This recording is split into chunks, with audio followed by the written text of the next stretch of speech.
Alex, open up. I'll give you 10 million. Save my son.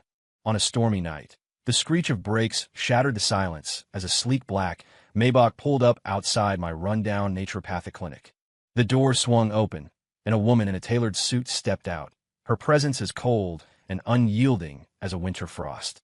It was Emily Harper, the ex-wife who'd walked out on me 5 years ago for a life of luxury, without a backward glance. Now, she was a billionaire CEO, while I was still the broke herbalist scraping by in this dump of a clinic. Get lost. I leaned against the door from inside, my voice low but clear enough for her to hear. Outside, the rain pounded harder, fat drops hammering the faded sign over the entrance, making a sharp cracking sound like it was mocking my stubborn pride. Alex, I said I'd give you 10 million if you just help. Emily's voice came through the thick wooden door, laced with that commanding tone that was nothing like the soft-spoken woman I remembered. I let out a bitter chuckle. 10 million? 5 years ago, I'd scrimped for 3 months on nothing but cheap sandwiches and ramen to buy her $1,000 handbag. When she got it, there wasn't a shred of gratitude, just a disgusted look as she said, Alex, I'm done with this broke life. The next day, she was gone.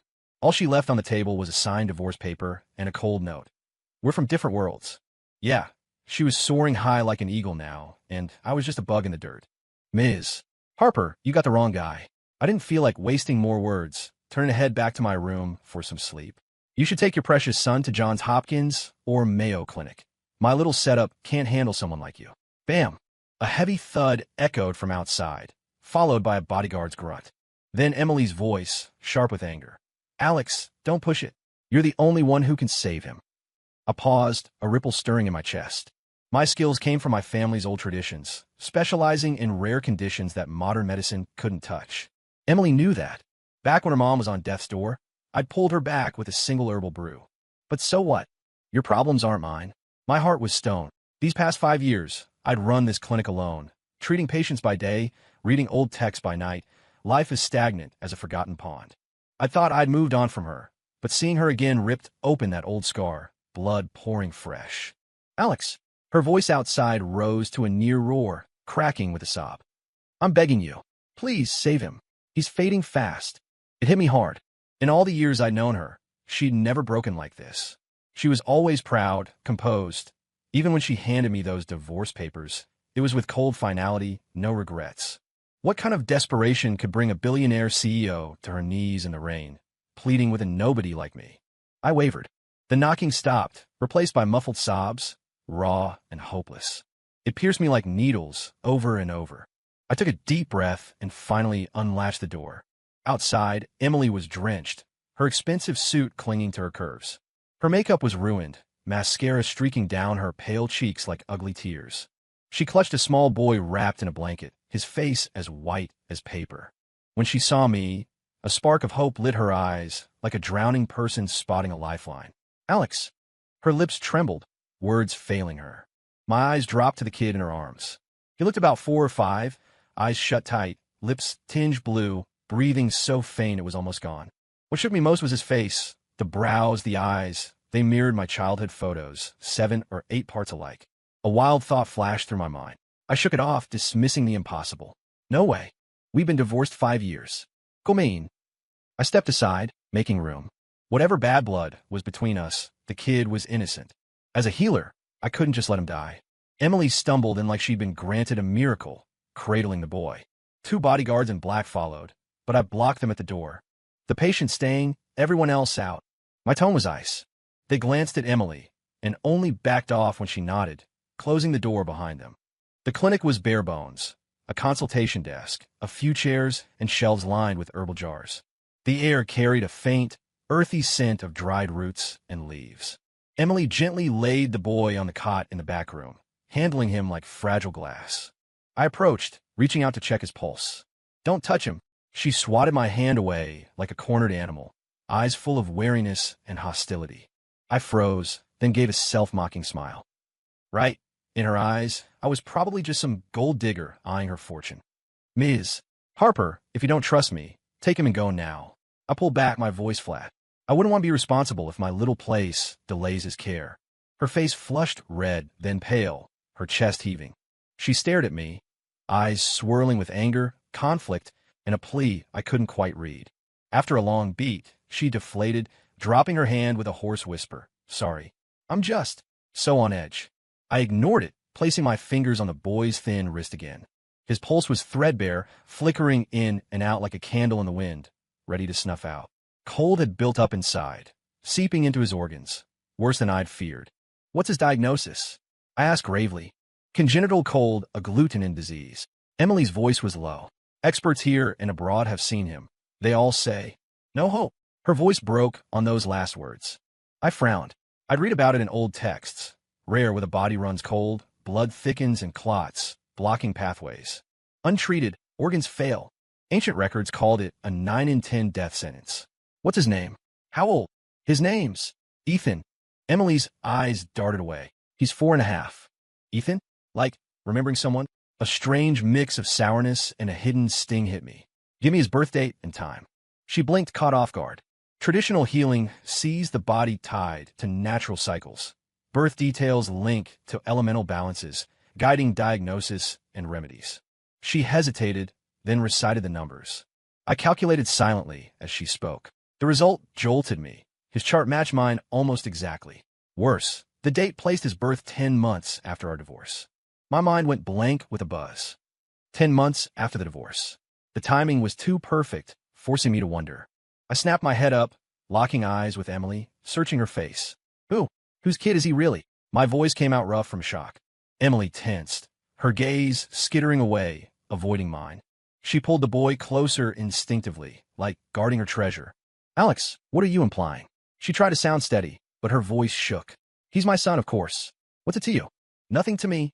I closed in step by step, rage boiling over, threatening to drown my sense. Emily, look me in the eye and tell me, does he have anything to do with me?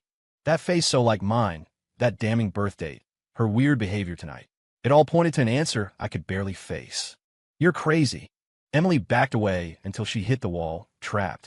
She looked up, tears welling, her face a mask of defiance and chill. Alex, don't flatter yourself. We've been divorced 5 years. What kind of life have I had, and what about you? You think I'd have your kid? You think you're worthy? Worthy? The words stabbed like poison blades, twisting in my chest. Yeah, I wasn't.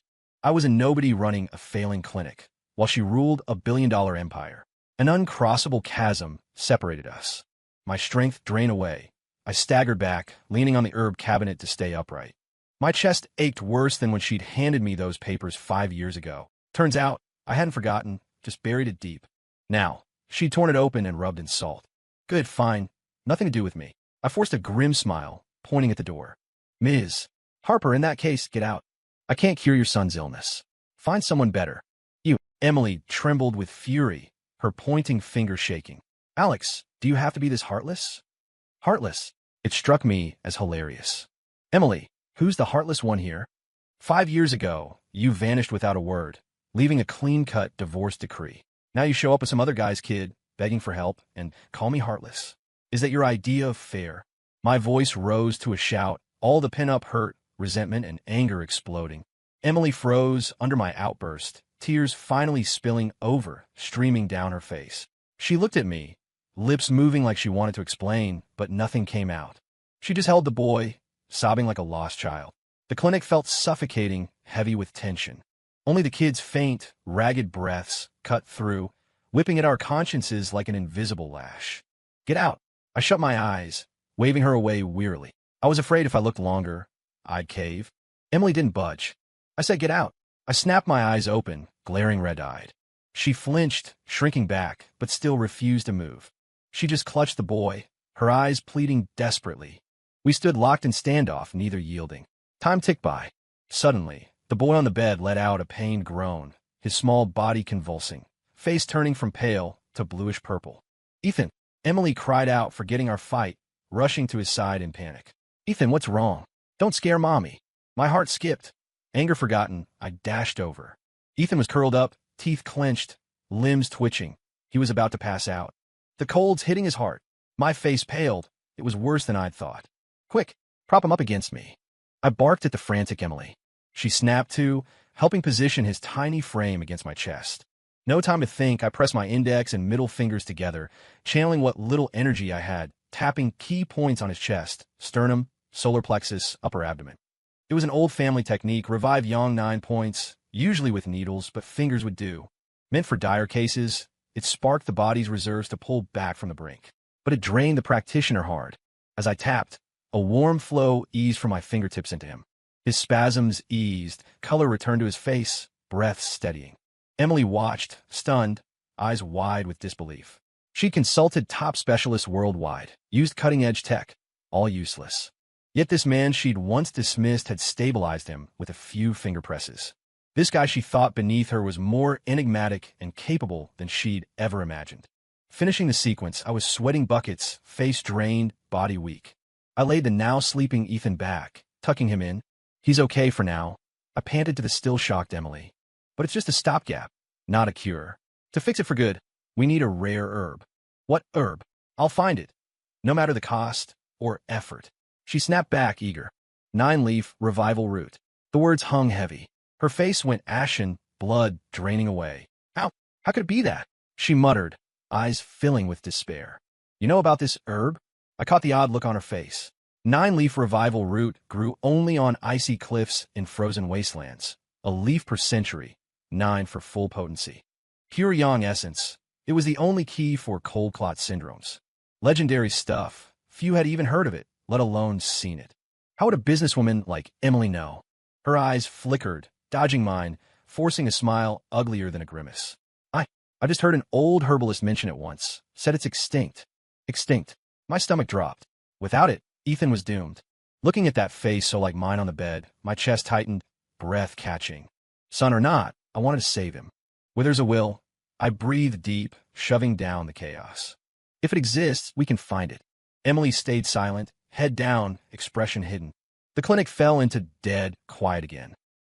Seeing her so broken, I softened despite myself. Head home for now. The kid stays here. Moving him could trigger it again. She jerked her head up, wary. What are you planning with him? I almost laughed in frustration. If I wanted harm, I wouldn't have helped. Ms. Harper, I get it. You're loaded now, looking down on guys like me. But to me, he's just a patient. I've practiced years without playing games with lives. My words seemed to hit home. Her guard eased a bit, but she didn't budge. I'm staying with him, she insisted. Fine. No point arguing. I turned to the shelves, prepping herbs for Ethan's next days. Emily sat by the bed, unmoving, eyes fixed on his pale face. I glanced at her while sorting. 5 years had changed her. Gone was a youthful softness. Now she was sharp, commanding, powerful. But stripped of her CEO armor, she was just a worried mom. My feelings tangled, regret, pity, and a reluctant affection I hated admitting. Yeah, I hated her, but I still loved her. Alex. Her voice broke my thoughts. I turned. Thank you. And sorry about earlier. I paused, then gave a faint, accepting it.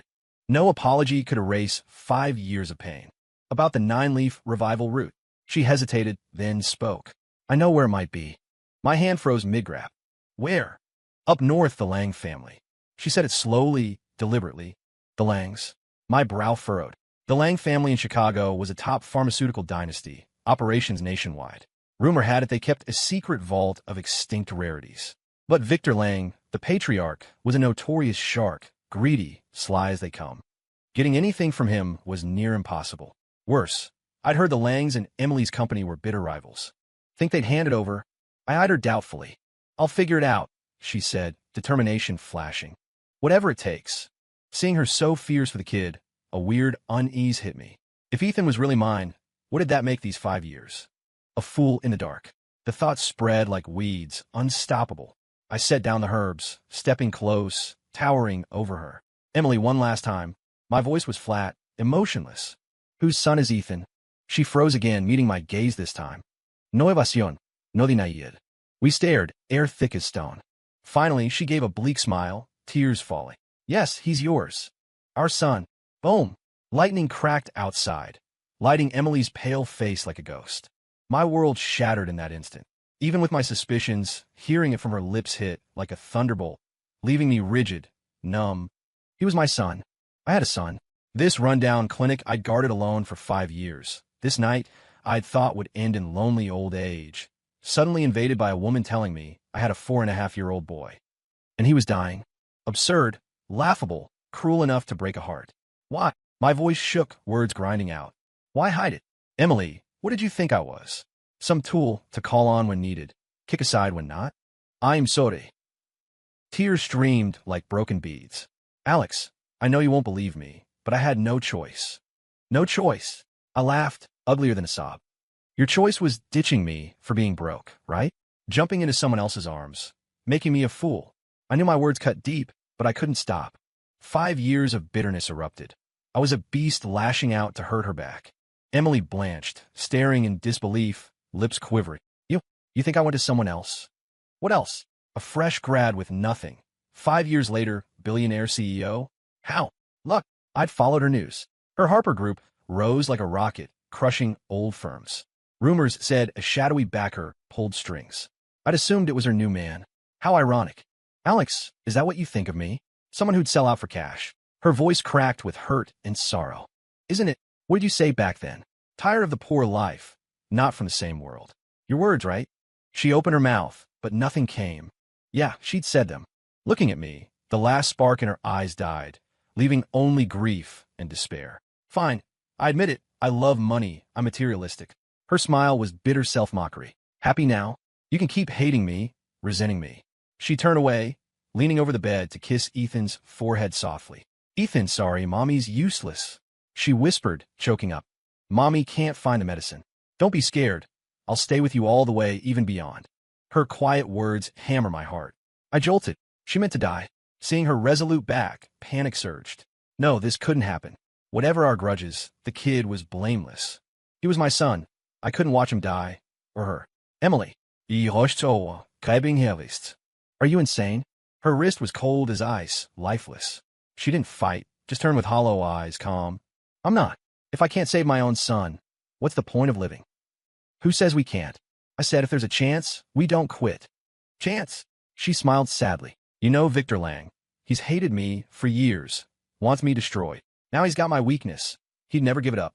He'd use it to crush me, my whole family, into the ground forever. So she knew the Lang's ruthlessness, but was out of options. My heart twisted. Looking at her worn face, her hopeless eyes, my anger faded, replaced by a mess of feelings. Ache, reluctance, and that denied love. Yeah, I hated her, but I still loved her. I'll handle the Langs. I breathed deep, surprising even myself. You stay watch Ethan. Emily stared, incredulous. You, what? I said, I'll get the 9-leaf revival route. I met her eyes firm. He's my son. Saving him is my job. Emily was stunned. She probably hadn't expected the guy snarling at her moments ago to flip like this. Her eyes mixed shock, doubt, and tentative hope. Why? Help me. Her voice was dry. Not for you. I corrected, tone still cold. For my son. I turned away, heading to the back, dragging out a dusty wooden chest from under the bed. Inside, my silver acupuncture set, a yellowed license, some old clothes. My whole kit. I pocketed the needles, grabbed salves and antidotes from shelves, bundling them at my waist. Done. I glanced at Ethan on the bed. He slept deeply, breaths, even a bit of color back. My heart melted. This was my boy, my blood. For him, I'd storm any fortress, face any hell. While I'm gone, brew this formula twice daily, 1 cup each time. I handed her the scribbled recipe. Slow simmer over low heat, no metal pots. She took it dazedly, the bold script unchanged from years ago. And his cold might flare. If he twitches or faints, use this. I pulled a small vial from my pocket. Heartgard pill. Buys an hour for his vitals. Only as last resort. You. She started, stopped. Call if needed. I recited my old number. She'd remember. Alex. She stepped forward, clutching my sleeve, eyes teary. The Lang place in Chicago is a viper's nest. Going alone's too risky. Maybe. Another way.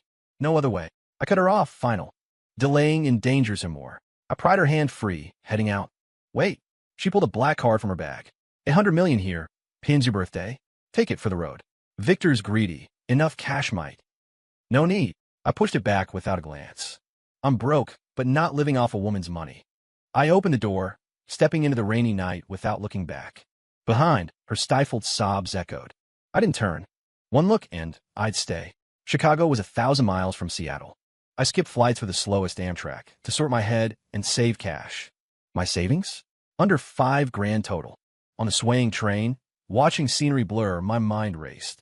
Ethan, my son. Emily, my ex. These two crashed back into my life like a drama script. What now? Save him, then? Rekindle with her? No way. Beyond 5 years and class gaps, betrayal scarred us deep. If I failed, I shut down the thought. The train chugged along. 2 days later, I hit Chicago. Stepping off, biting cold hit me. Chicago was chillier than Seattle. Folks bundled in heavy coats. I pulled my thin jacket tight, following the address on my phone to the Lang estate. It sat in Chicago's prime downtown, a sprawling mansion with manicured grounds, iron gates, and imposing lion statues at the entrance, screaming old money power. 2 suited guards eyed me, temples bulging, trained muscle. I breathed deep, approaching. I'm here for Victor Lang. Appointment. One scanned my shabby clothes, sneering. No. I shook my head. Tell him Alex Carter from Seattle's here for the 9-leaf revival route. He blinked, surprised a scrub like me demanded their boss by name for some obscure herb. He waved me off like a nut. Beat it, don't block the way. I stood firm, calm. Please, just pass it on. My tone carried weight. He hesitated, cowed. Then a butler type emerged, frowning at me. Who's causing scene? The guard ratted. Mr. Fletcher, this guy's popped up demanding the boss and some 9-leaf thing. Fletcher's face shifted, eyeing me appraisingly. You're Alex Carter from Seattle? I nodded. Surprise flickered, then calm. The boss has been expecting you. Follow me. My gut tightened. Expecting me? Emily's every move was watched. From the moment I left Seattle, he'd known. That sly fox lived up to his rep. This visit wouldn't be easy. Following Fletcher through winding halls to an ornate study. Incense curled, sandalwood. A 50-ish man in a sharp suit lounged in an armchair, sipping tea. Victor Lang. His smile was warm, but eyes sharp with schemes, like a fox eyeing prey. Mr. Carter, have a seat. He set down his cup, gesturing like to an old pal. Mr.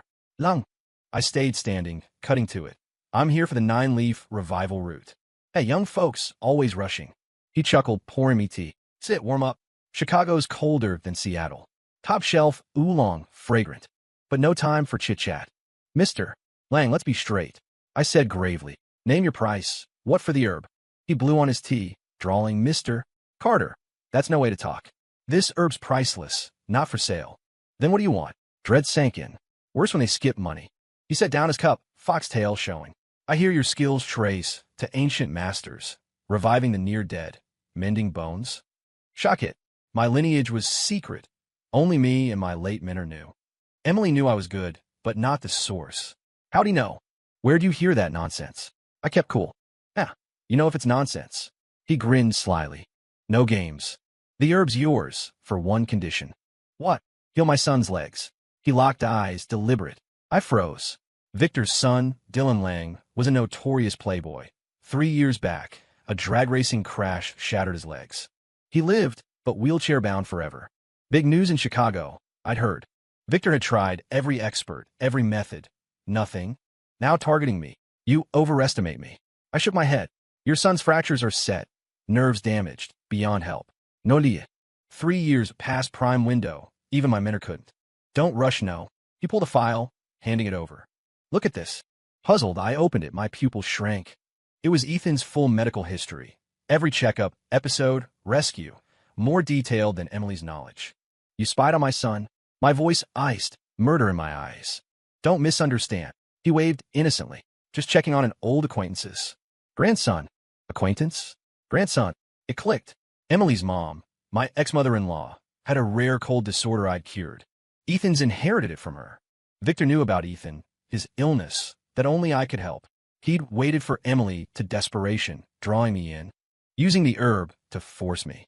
Ruthless scheming. Chills ran up my spine. This guy was a hidden viper, anything for goals. Well, Mr. Carter, he smirked in control. Trade your magic for your boy's life, or watch him go. Good deal, right? I clenched fists, nails biting palms, pain absent. He had me, using my son's life to make me do the impossible. If I fail, I grated. Then fate's cruel. He shrugged, feigning pity, eyes cruel.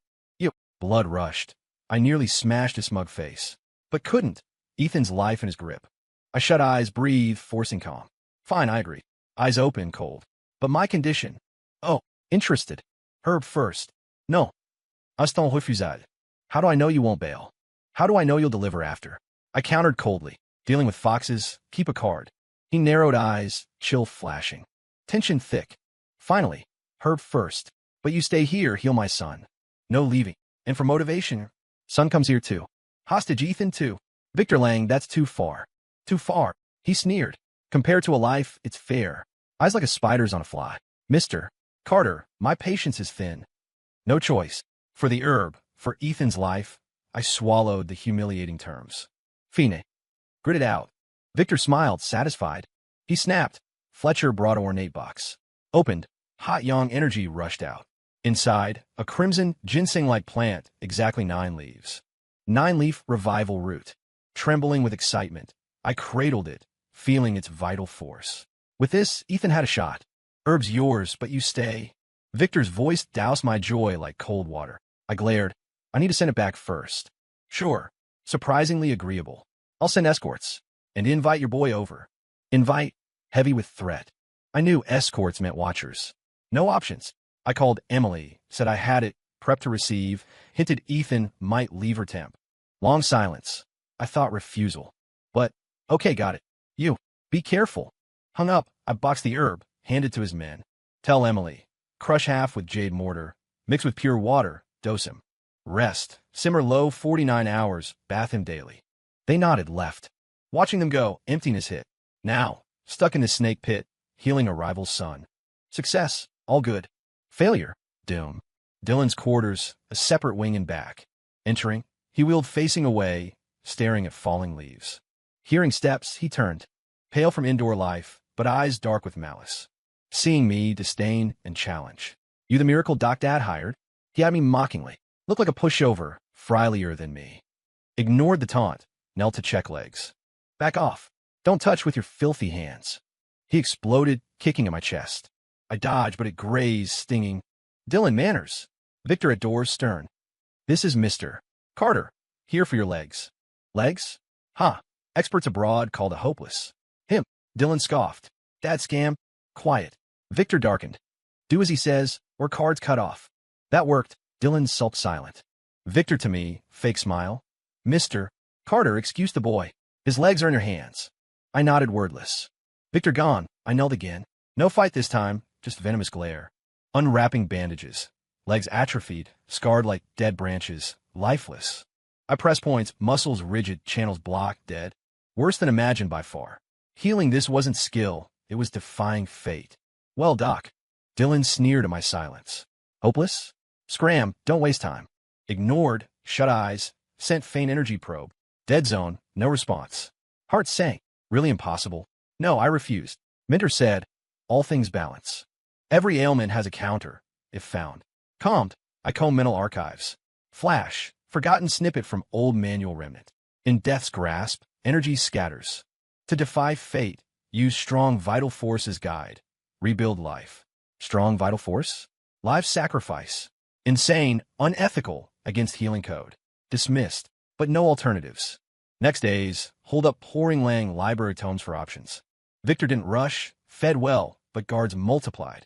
His patience waning. Ethan's life, my dangling sword. Near despair, Fletcher fetched. Boss wants you. To a secret lab. Instruments whirring, Doc in white coat. Victor pointed screen. Mr. Carter, see this? I looked, real-time feed of Ethan in clinic treating. Blood froze. He'd bug my place. Emily and Ethan watched. Victor alone. I grabbed his collar red-eyed. What the hell? No fight, just smug laugh. Easy. Just reminding. Your boy's worsening. My herb's not free. Screen. Ethan twitching, paling. Emily panicking.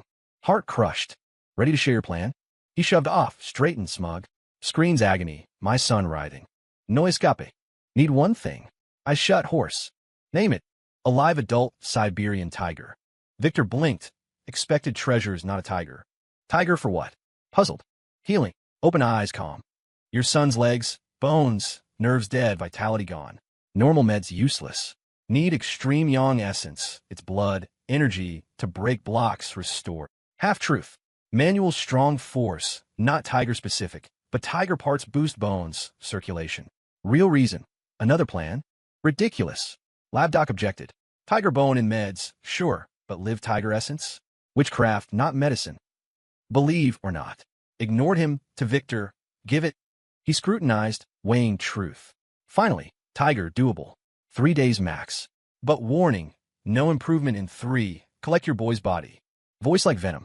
Silent, left. Back to wing, Dylan same limp sneer. Figured out my junk legs? Mocking. No reply, step close, tap sleep point. He slumped silent. Laid him flat, pulled needles. Not to heal, but cripple his good leg. Eye for an eye. Victor threatened my son's life. I'd leverage his son's leg. Fingers brush needles, eyes cold resolve.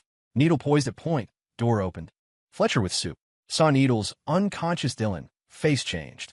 What are you doing? Startled, but committed. Sped up.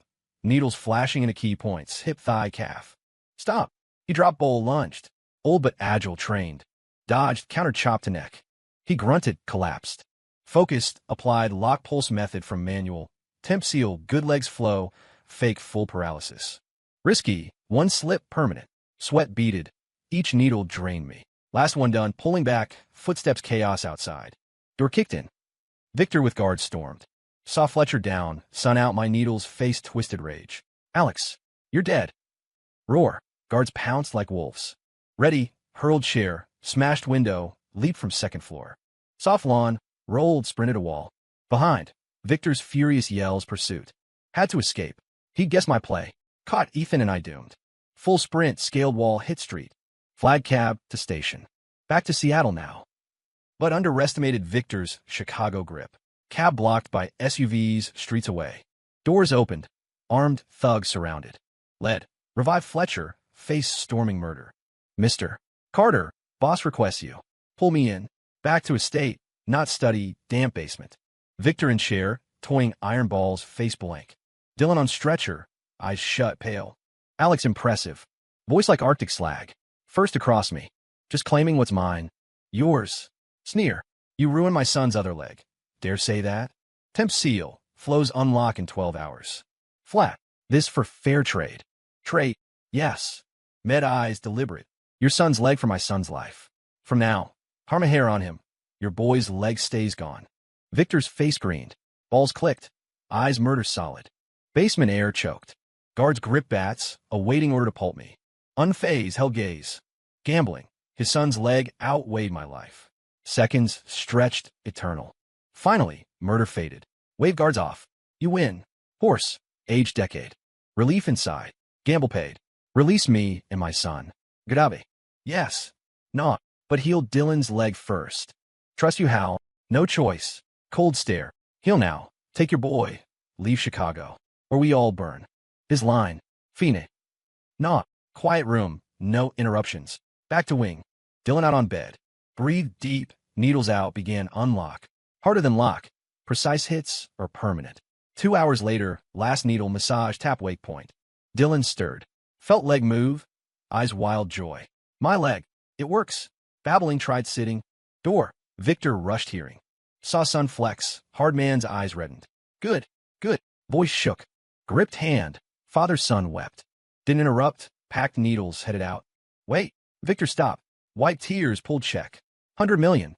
Your fee. Glanced. Shook head. We're square. Left without pause. Victor didn't stop.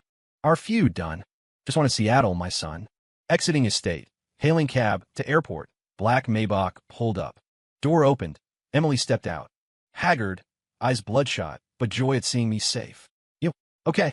Rushed over. Scanning. Voice shaky. Phoenix. Shook head. Why here? Worried. Low. Afraid. Something happened. Warmth hit. Despite walls, her concern real. Ethan. Urgent. He's stable. Smile finally. After the herb, docs say consistent treatment. He'll recover. Relief flooded. Get in. Open door. Let's go home. Home. Warm. Extravagant word. Boarded. Watch Chicago lights blur. Dreamlike. Days of highs. Lows. From hell to heaven. Back to earth. Cabin quiet. Us silent. Awkward. Charged. Saw the... She broke it. And thank you. New sorry cover now and 5 years. Thank you for saving our son. No reply. Stared out. Emotions mixed. Forgive. Unsure. Some wounds scar forever. Car sped to Chicago's private airstrip. Jet waiting. Hit me. Emily wasn't the girl I'd scrimped for anymore. Her world. Her empire. Me. Still the clinic guy. Could we rewind? Plane landed in Seattle at dawn. Back to rundown clinic. All felt surreal. Open door. Herbal scent strong. Back cot. Ethan slept soundly. Cheeks rosy. Breath strong. No more near-death pallor. Heart overflowed. Emily lingered at door, watching us father-son. I, heading to office. Low. Lots to handle. Nadie. Nopli. We needed space to think, plan next steps. Emily gone, sat bedside, gazing at him. First calm look. Brows like mine. Nose like mine. Mouth too. Mini-me. Hand out. Stroke soft hair. Warmth indescribable. My son. Worth anything. Next days, routine resumed. Clinic days. Nights brewing for Ethan. Massages for Channels. No slack till full kuda. Emily visited daily, but door glances only, no intrusion. Brought pricey supplements, toys, refused all. Invisible wall between. Neither dared cross. Until that night. Story time with Ethan, she entered. Ditch suit for cozy sweater, hair loose, softer. Alex, can we talk? Doorway, fidgety. Tucked Ethan in, followed outside. Riverside bench. Breeze tousled her hair, my thoughts. 5 years ago, I didn't want to leave. Started choking. Pregnant. Checkup found my family's genetic cold disorder. Doc said high inheritance risk. Dad's company crisis then. Victor pounced to take over. He learned my condition, threatened. If I didn't leave, abort. He'd ruin you, us all. Scared. To protect you, unborn baby. Had to hurt you worst, drive you away. Lied about hating poverty, loving another. Seeing your pain, mine worse. After alone abroad, had Ethan. Worked like hell, built Harper Group, saved family, even countered Victor. Thought, strong enough to shield you both could return. But Ethan sickened, worse than feared, cried like guilty child. Listen quiet. Truth finally. Woman I'd hated protected me by leaving. 5 years abroad, fragile child, business battles, unimaginable strain. Me, comfortably resenting. Heart needled, agony. Pulled her close. Stiffened, then sobbed on shoulder, releasing years' burdens. Held tight, her tears soaking shirt. Saudi, wronged you. Cried harder. That night talked loads. Past 5 years stories. Our son, Ethan. Future. Dawn broke, hand in hand back to clinic. Open door. Ethan awake, big eyes on us. Saw hands linked, giggled. Daddy, Mom. Milky voice. We smiled, eyes teary. Lost 5 years gone, but countless ahead. With our son, Ethan.